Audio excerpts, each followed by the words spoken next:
नमस्कार, SR news में आप सभी का स्वागत है। मैं रिंकू यादव।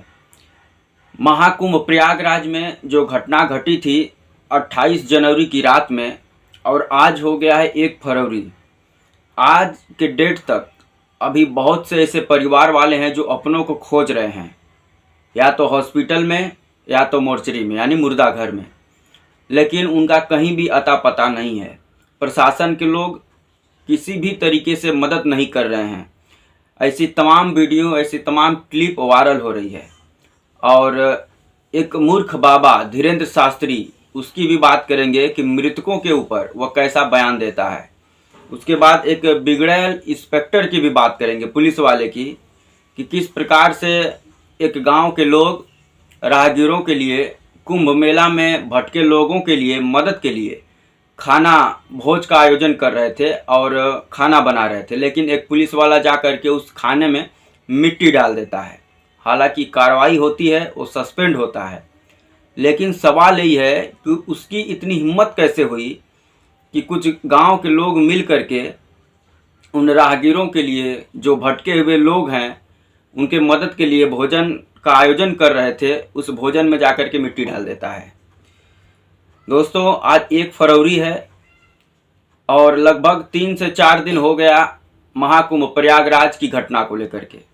अभी तक क्लियर डेटा कि कितने लोग मरे हैं, कितने घायल हैं और कितने अभी तक लापता हैं, ये सरकार अभी तक बताने में असमर्थ है।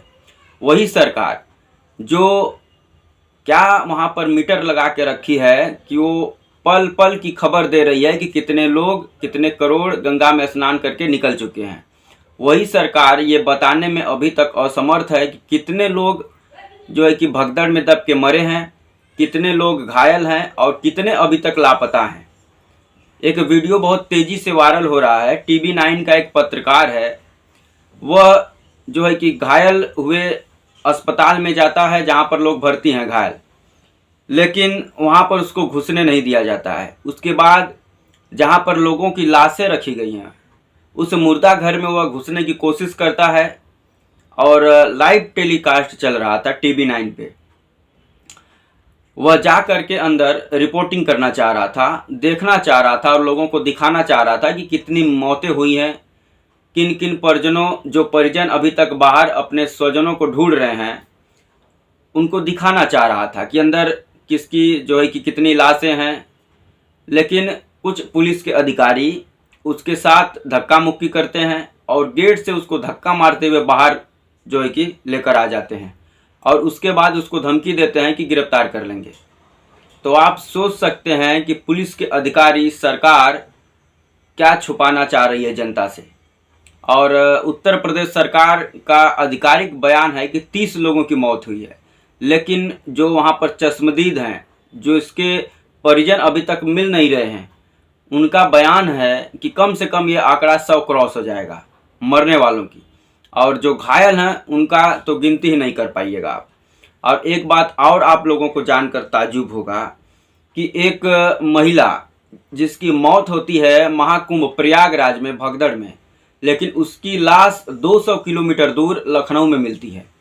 अब सबसे बड़ा सवाल ये है कि उसकी लाश कैसे लखनऊ पहुंची, उसके परिजनों को उसकी लाश जो है कि लखनऊ मिलती है। तो तमाम ऐसे सवाल हैं जो उठ रहे हैं महाकुंभ प्रयागराज से, जिसको उत्तर प्रदेश सरकार देने में असमर्थ है। उसके बाद एक बाबा जिसका नाम है धीरेन्द्र कृष्ण शास्त्री, उसका कल एक वीडियो वायरल हो रहा है और वह उस वीडियो में बोल रहा है कि जो लोग गंगा के तट पर महाकुंभ प्रयागराज में भगदड़ के दौरान जिनकी मौत हुई है, वो लोग सीधे मोक्ष को प्राप्त हो गए हैं। आप सोच सकते हैं इस पाखंडी बाबा को सरकार से सवाल करने के बजाय जो है कि लोगों को किस प्रकार से भटका रहा है। और यही पंडित धीरेन्द्र कृष्ण शास्त्री, महाकुंभ प्रयागराज शुरू होने से पहले भी इसका एक बयान आता है कि जो लोग महाकुंभ में नहीं जाएंगे वह सनातन विरोधी होंगे, देश विरोधी होंगे। और उसके बाद ऐसा ही बयान उत्तर प्रदेश के मुख्यमंत्री योगी आदित्यनाथ का आया था और वह महाकुंभ को लेकर के तमाम सुविधाओं के बारे में बात करते हैं और वह जो है कि बोलते हैं कि 40 करोड़ का आने का अंदाज़ा है, लेकिन हमारी तैयारी 100 करोड़ लोगों की है। आप सोच सकते हैं कि 100 करोड़ लोगों की तैयारी वाले जगह पर 8 से 10 करोड़ लोग जब इकट्ठा हो जाते हैं तो भगदड़ हो जाती है, और उस भगदड़ में मौतें कितनी होती है अभी तक पता नहीं है, घायल कितने हैं अभी तक कुछ पता नहीं है, और लापता कितने हैं इसका भी कुछ पता नहीं है।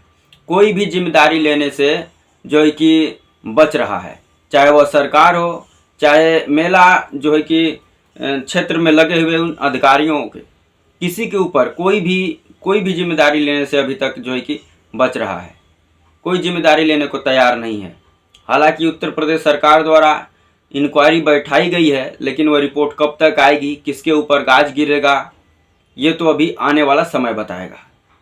उसके बाद एक क्लिप और वायरल हो रहा है, एक पुलिस वाला उसमें दिख रहा है कि कुछ लोग भोजन बना रहे हैं और उसमें जा कर के वो सीधे मिट्टी डाल देता है। ये वायरल क्लिप है। प्रयागराज से 20 किलोमीटर दूर एक सोराव थाना है, उसी सोराव थाना के जो प्रभारी हैं ब्रजेश कुमार तिवारी, उनका ये वीडियो है। कुछ लोग, सोराव गांव के लोग रोड के किनारे जो कि खाना पका रहे थे, भोज का आयोजन कर रहे थे वो राहगीरों के लिए, जो प्रयागराज महाकुंभ में या तो जा रहा है या तो भगदड़ के दौरान जो घायल हुए हैं, जो बिछड़ गए हैं, उनको जो है कि भोजन कराने के लिए। और ये ब्रजेश कुमार तिवारी जो थाना प्रभारी हैं सोराव के, वहाँ पहुँचते हैं और लोगों से इस भोज को जो है कि कैंसिल करने के लिए बोलते हैं, लेकिन लोग जो है कि मानते नहीं हैं उनकी बात, और लोग विनती भी करते हैं कि ये जो भोज है, ये जो भोजन है उन राहगीरों के लिए है। इसके बावजूद भी वह बिगड़ैल इंस्पेक्टर ब्रजेश कुमार तिवारी उस जो है कि बनते हुए खाने में जाकर के मिट्टी डाल देता है। हालांकि कुछ लोग उसका वीडियो बना लेते हैं, उसके बाद उसको सोशल मीडिया पर वायरल कर देते हैं, और जब वीडियो वायरल होता है तो सरकार और आला अधिकारी इस पर संज्ञान लेते हुए एसएचओ राधा कृष्ण ने तत्काल प्रभाव से सोराव थाना प्रभारी ब्रजेश कुमार तिवारी को सस्पेंड कर देते हैं। लेकिन वहां के लोगों का ये आरोप है कि कुछ पैसे का भी लेन देन का मामला था। अब वो कैसा मामला था वो तो जांच का विषय है कि थाना प्रभारी इतना भी क्या उनके अंदर गुस्सा आ गई या इतना भी क्या दिक्कत थी कि वह खाने में जा कर के मिट्टी डाल देते हैं। ये जांच का विषय है, जांच होनी भी चाहिए और पता लगाना चाहिए कि क्या दुश्मनी थी उन गांव वालों से या उस भोजन से जो गरीबों के लिए बन रहा था, राहगीरों के लिए बन रहा था, जिसमें ये जो है कि बिगड़ैल इंस्पेक्टर ब्रजेश कुमार तिवारी जाकर के उसमें मिट्टी डाल देता है। ये केवल सस्पेंड से बात नहीं बनेगी, इस पे इसकी सज़ा तय होनी चाहिए।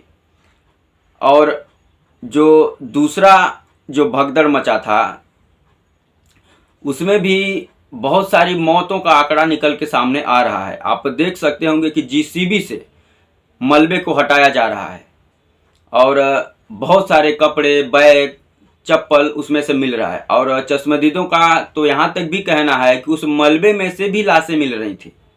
तो आप सोच सकते हैं कि कितनी मौत हुई है। सरकार जो है कि मौतों का आंकड़ा छिपा रही है, ये सीधा सीधा नज़र आ रहा है। उत्तर प्रदेश के जो समाजवादी पार्टी के राष्ट्रीय अध्यक्ष हैं और उत्तर प्रदेश की जो पार्टी है, सबसे बड़ी पार्टी, चाहे वह लोकसभा हो चाहे में, उसके जो नेता हैं अखिलेश यादव, उनका सीधा सीधा आरोप है उत्तर प्रदेश सरकार के ऊपर कि ये जो सरकार है ये मौतों का आंकड़ा छिपा करके मुआवजा देने से बचना चाहती है, ताकि कम मौतों का आंकड़ा दिखाया जाएगा तो कम मुआवजा देना होगा। तो बहुत सारा खेल इसमें चल रहा है और महाकुंभ को महाधंधा बना के ये सरकार प्रोजेक्ट करती है और प्रचार में पानी की तरह पैसा बहाया जाता है, और प्रचार में बैनर में बस दो लोगों का फोटो, योगी आदित्यनाथ का और नरेंद्र मोदी का। जितना पैसा प्रचार में बहाया गया, यदि उतना पैसा लोगों के इंतजाम में, लोगों को रहने के लिए, खाने के लिए अगर व्यवस्थाओं में की गई होती तो शायद इतना बड़ा भगदड़ वहाँ पर मचता ही नहीं। और भगदड़ के दौरान का कुछ क्लिप वायरल हो रहा है कि उसमें जानवरों की तरह लोगों को दौड़ाया जा रहा है, पुलिस वाले साइड में खड़े होकर के देख रहे हैं, और जो दबे थे और जो घायल बच गए हैं उनका ये आरोप है कि प्रशासन के लोग कोई भी मदद नहीं कर रहे थे। थे ही नहीं मौके पर। बाद में आते हैं आनन फानन में, लोगों को जो मौत हो गई है उनको मुर्दा घर, जो घायल हो गए हैं उनको अस्पताल, और उसमें से भी कितने लापता हैं अभी तक मिले ही नहीं हैं। 4 से 5 दिन हो गया। बहुत से ऐसे परिवार वाले हैं जो अपनों को खोज रहे हैं, अभी तक मिले ही नहीं हैं। और सरकार के लोग मीडिया वालों को गेट से भगा दे रहे हैं, उनके साथ धक्का मुक्की कर रहे हैं, सच्चाई सामने लाने ही नहीं दे रहे हैं। तो सबसे बड़ा सवाल है कि क्या उत्तर प्रदेश सरकार कुछ छुपा रही है? क्या जो मौतों का आंकड़ा है उसको छुपा रही है, या घायल हुए लोगों का आंकड़ा छुपा रही है, या जो लोग लापता हुए हैं उनको छुपा रही है? और जो लोग लापता हुए हैं उनको उनके परिजनों से मिलाने के लिए उत्तर प्रदेश सरकार या शासन प्रशासन के लोग क्या कर रहे हैं, ये आज भी एक सवाल बना हुआ है। तो दोस्तों, आपका क्या राय है? इस महाकुंभ प्रयागराज में जो भगदड़ हुई उसके दोषी कौन हो सकते हैं? कमेंट कर जरूर बताएं। क्या उत्तर प्रदेश सरकार जो मौत का आंकड़ा है उसको छुपा रही है? ये भी कमेंट कर जरूर बताएं। और हमारे चैनल पर ऐसे ही तमाम खबरों के लिए बने रहें। और यदि नए हैं तो चैनल को सब्सक्राइब कर दें, वीडियो को लाइक शेयर करना नहीं भूलें। जय हिंद, वंदे मातरम।